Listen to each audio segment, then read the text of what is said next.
आज हम intermediate class के लिए तीसरा लेसन शुरू करने जा रहे हैं। तीसरा लेसन है विद्युत रसायन। विद्युत रसायन इंग्लिश में इसको कहते हैं इलेक्ट्रोकेमिस्ट्री। अब विद्युत रसायन क्या होती है? रसायन विज्ञान की वह शाखा जिसके अंतर्गत विद्युत ऊर्जा को रासायनिक ऊर्जा में और रासायनिक ऊर्जा को विद्युत ऊर्जा में बदलने का अध्ययन किया जाता है। या विद्युत ऊर्जा को रासायनिक ऊर्जा में और रासायनिक ऊर्जा को विद्युत ऊर्जा में बदलने के लिए मुख्य रूप से हम सेलों को पढ़ेंगे, सेलों के बारे में पढ़ेंगे। लेकिन सेलों के बारे में पढ़ने से पहले कुछ बेसिक टर्म हैं, इस चैप्टर में कुछ बेसिक टर्म हैं, उनको जानना बहुत ज़रूरी है। वैसे तो इन बेसिक टर्म्स को फर्स्ट ईयर के क्लास में आप लोग पढ़ चुके होंगे, लेकिन फिर भी हो सकता है इस समय ध्यान में ना हो, तो इसके लिए ये बेसिक टर्म्स हम पहले पढ़ाते हैं। अब उनमें पहला है ऑक्सीकरण। इंग्लिश में इसको कहते हैं ऑक्सीडेशन। ऑक्सीडेशन क्या है? अगर इसको परिभाषा के रूप में बोलेंगे तो परिभाषा क्या बोलेंगे? वे रासायनिक अभिक्रियाएं जिनमें कोई परमाणु ऑक्सीजन ग्रहण करता हो, हाइड्रोजन का त्याग करता हो या फिर इलेक्ट्रॉनों का त्याग करता हो, ऐसी रासायनिक अभिक्रियाओं को ऑक्सीकरण कहते हैं। तो ये ऑक्सीकरण हो गया।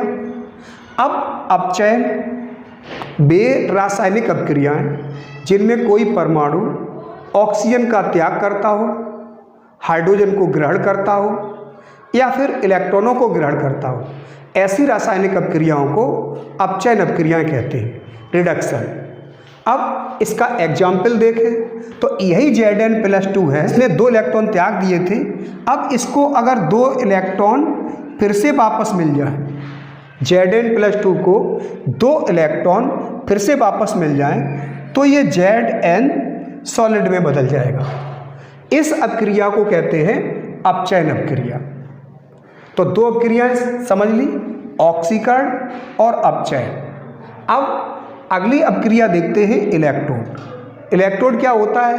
कोई एक बर्तन होता है इस तरह का, इसमें कोई धातु की छड़ डाल दी जाती है और उसी धातु के लवण का विलयन भर दिया जाता है।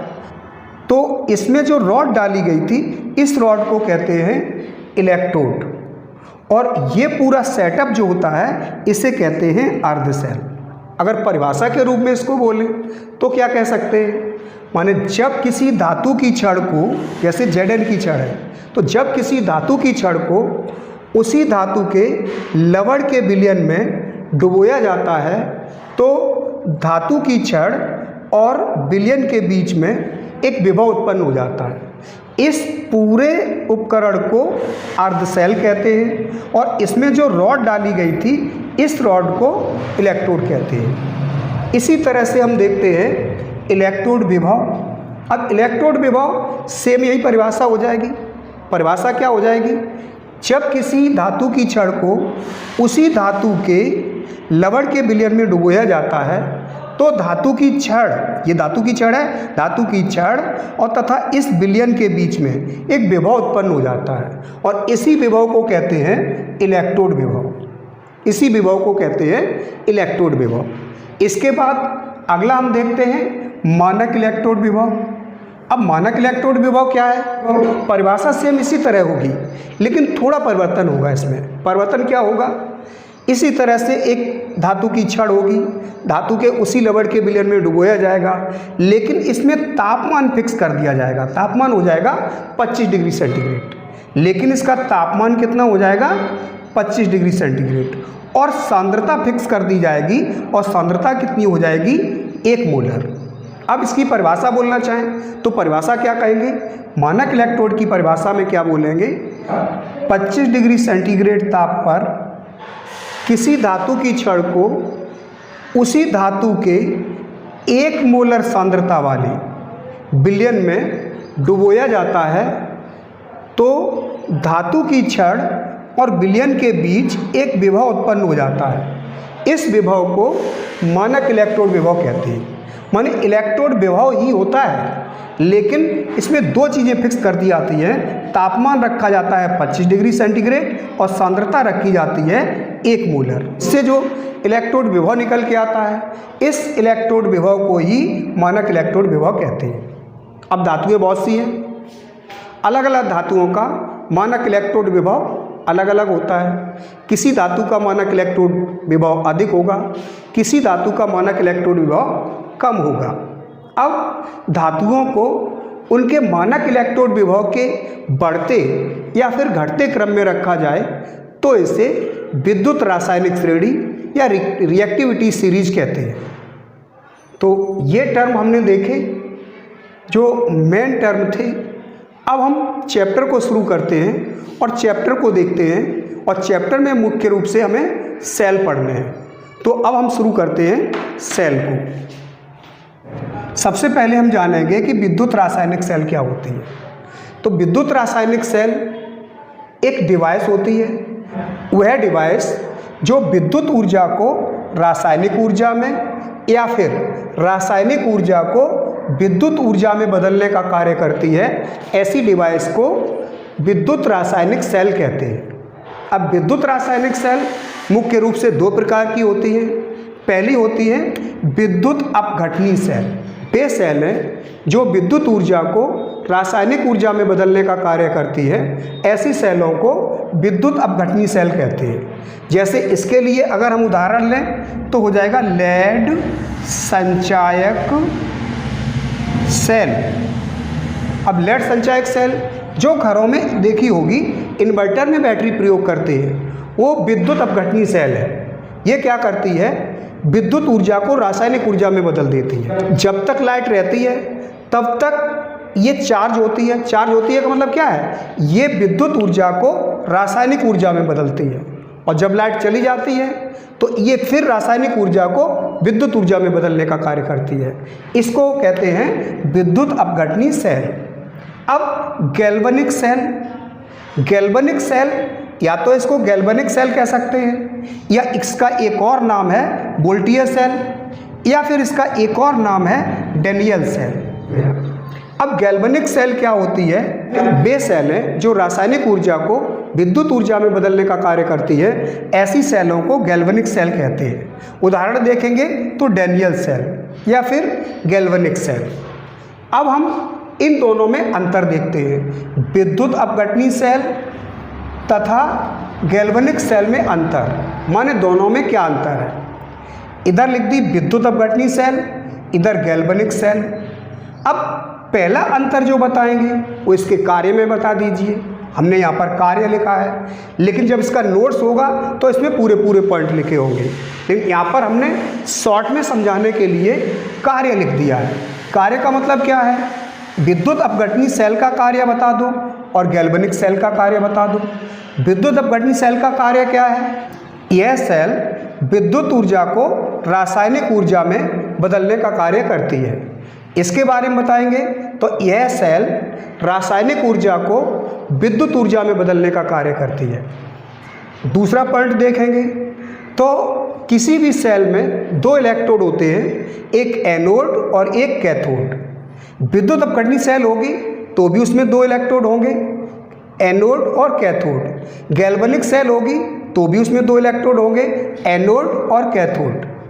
अब इन सेलों में विद्युत अपघटनी सेलों के बारे में अगर हम बात करेंगे तो इन सेलों में एनोड धनात्मक होता है और कैथोड ऋणात्मक होता है। इन सेलों में माने गैल्वेनिक सेलों में एनोड ऋणात्मक होता है और कैथोड धनात्मक होता है। अब अगला तीसरा पॉइंट हम देखें तो इन सेलों में माने विद्युत अपघटनी सेलों में लवण सेतु की आवश्यकता नहीं होती है, लेकिन गैल्वेनिक सेलों में लवण सेतु की आवश्यकता होती है। अगला पॉइंट देखें तो इसमें क्या है कि 2 जो इलेक्ट्रोड होते हैं एनोड और कैथोड, दोनों ही इलेक्ट्रोड एक ही पात्र में रहते हैं। दोनों ही इलेक्ट्रोड एक ही पात्र में और एक ही विलयन में रहते हैं। गैल्वेनिक सेलों में क्या होता है? दोनों इलेक्ट्रोड अलग अलग पात्रों में रहते हैं। अब इन्हीं पात्रों को जोड़ने के लिए लवण सेतु का प्रयोग किया जाता है। उदाहरण अगर हम लिखें तो इसके उदाहरण में कह देंगे जैसे लेड संचायक सेल। घरों में प्रयोग होने वाली इन्वर्टर की बैटरी। इसी तरह से उदाहरण हम देखें इसका, तो इसको कहेंगे गैल्वेनिक सेल। तो ये दोनों में अंतर हो गया। तो पहले हमने देखा विद्युत रासायनिक सेल, ये दो भागों में बटी थी, विद्युत अपघटनी सेल और गैल्वेनिक सेल। अब यहाँ पर हमने दोनों में अंतर देखा, विद्युत अपघटनी सेल और गैल्वेनिक सेल में क्या अंतर है, ये हमने अंतर लिखे हैं। जब इसका नोट्स देखोगे तो इसमें पूरे अंतर लिखे होंगे, उससे अपनी कॉपी बनाएंगे। इसके बाद अब हम पढ़ते हैं गैल्वेनिक सेल की संरचना। गैल्वेनिक सेल की परिभाषा तो हम लोग पहले देख ही चुके हैं, माने वे सेल है जो रासायनिक ऊर्जा को विद्युत ऊर्जा में बदलने का कार्य करती हैं, ऐसी सेलों को गैल्वेनिक सेल कहते हैं। अब गैल्वेनिक सेलों की संरचना में अगर हम देखें तो मुख्य रूप से 3 भाग होते हैं। पहला भाग होता है एनोड, दूसरा भाग होता है कैथोड और तीसरा भाग होता है लवण सेतु। ये हमने सेल का सेटअप बनाया है, ये हमने सेल का चित्र बनाया है। इस चित्र में ये पार्ट एनोड है, इस पूरे भाग को अर्ध सेल कहते हैं। ये भाग कैथोड है, इस पूरे भाग को अर्ध सेल कहते हैं। एनोड इस छड़ को कहते हैं, यहाँ पर कैथोड इस छड़ को कहते हैं। और ये पूरा भाग है, ये अर्ध सेल है और ये एक अर्ध सेल है। और इसमें जो यू आकार की ये नली पड़ी हुई है, इसको लवण सेतु कहते हैं। अब एक एक के बारे में, तीनों के बारे में जानते हैं। सबसे पहले हम जिंक धातु और कॉपर धातु को देखते हैं। विद्युत रासायनिक श्रेणी में ऊपर की धातुएं अधिक क्रियाशील होती हैं और नीचे की धातुएं कम क्रियाशील होती हैं। जिंक ऊपर है, कॉपर नीचे है, तो जिंक अधिक क्रियाशील होगी, कॉपर कम क्रियाशील होगा। अब जब जिंक सल्फेट के विलयन में जिंक की छड़ को डुबोया था तो जिंक अधिक क्रियाशील होती थी। जिंक अधिक क्रियाशील होने के कारण इससे क्या होगा, Zn के कण टूटना शुरू हो जाएंगे, जिंक के कण टूटना शुरू हो जाएंगे। और एनोड पर कौन सी क्रियाएं होंगी, जिंक का कण टूटेगा, सॉलिड है, और जिंक का कण टूटेगा, Zn+2 बनाएगा, 2 इलेक्ट्रॉन त्याग देगा और धनायन बनाएगा। Zn का एक परमाणु 2 इलेक्ट्रॉन मुक्त करता है। इसी तरह से दूसरा कोई Zn का परमाणु होगा, वो भी 2 इलेक्ट्रॉन मुक्त करेगा। तीसरा होगा, वो भी 2 इलेक्ट्रॉन मुक्त करेगा। तो इसके कण टूटते रहेंगे और इलेक्ट्रॉन मुक्त करते रहेंगे। अब ये इलेक्ट्रॉन इस विलयन में आ जाते हैं, तो इलेक्ट्रॉन पर होता है ऋण चार्ज, इलेक्ट्रॉन पर होता है माइनस आवेश, माइनस चार्ज।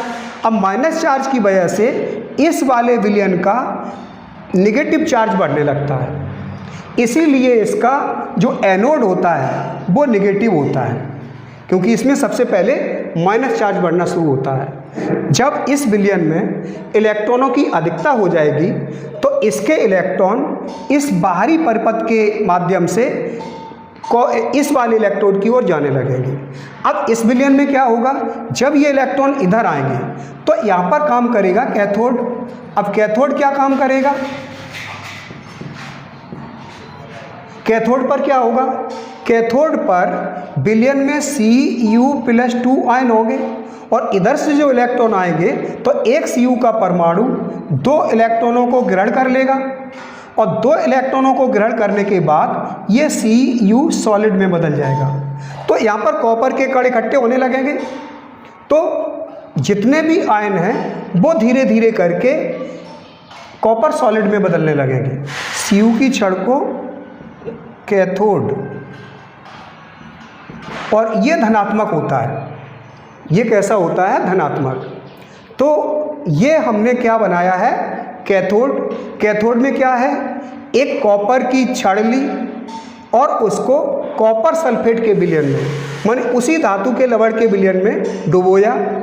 अब इससे क्या हुआ, ये विलयन कॉपर सल्फेट का था, तो कॉपर सल्फेट का विलयन Cu+2 आयन और SO4-2 आयन, इस तरह से इनके आयनों के रूप में रहेगा।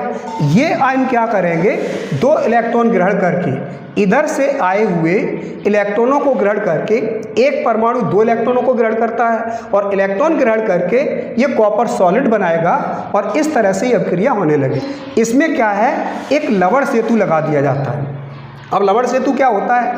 यह लवण सेतु एक यू आकार की नली होती है। तीसरा सेटअप बताया था लवण सेतु।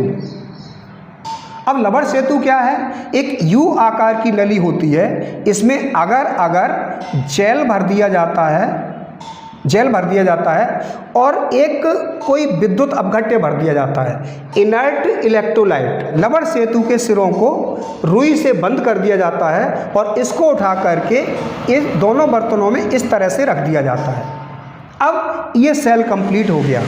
जब तक ये लवण सेतु नहीं रखा था तब तक ये सेल कंप्लीट नहीं था। ये अर्ध सेल अलग था और ये अर्ध सेल अलग था। लेकिन जब लवण सेतु लगा दिया गया, सेतु माने पुल, तो ये सेल एक कंप्लीट सेल हो गया। ये पूरा एक सेल पूरा हो गया। अब हम देखते हैं लवण सेतु के कार्य। लवण सेतु के कार्य में पहला कार्य इसका है कि ये दोनों अर्ध सेल, एक अर्ध सेल ये है, एक अर्ध सेल ये है, दोनों ही अर्ध सेलों को जोड़कर परिपथ को पूरा करता है। जब तक ये लवण सेतु नहीं होगा तब तक ये परिपथ पूरा नहीं होगा और तब तक सेल भी पूरा नहीं कहा जाएगा। दूसरा इसका पॉइंट देखेंगे तो लवण सेतु दोनों ही अर्ध सेलों के विलयनों में, एक अर्ध सेल ये है, एक अर्ध सेल ये है, दोनों ही अर्ध सेलों के विलयनों में उदासीनता बनाए रखता है। तीसरा कार्य ये है, लवण सेतु दोनों विलयनों को आपस में मिलने से रोकता है। इस तरह से ये गैल्वेनिक सेल की संरचना आप लोग पढ़ेंगे। इस वीडियो लेक्चर को देखने के बाद ऐप पर पड़े हुए नोट्स को देखेंगे, उनको देखकर अपनी कॉपी बना लेंगे। आगे का कोर्स हम जल्दी ही पूरा करेंगे। थैंक यू, धन्यवाद।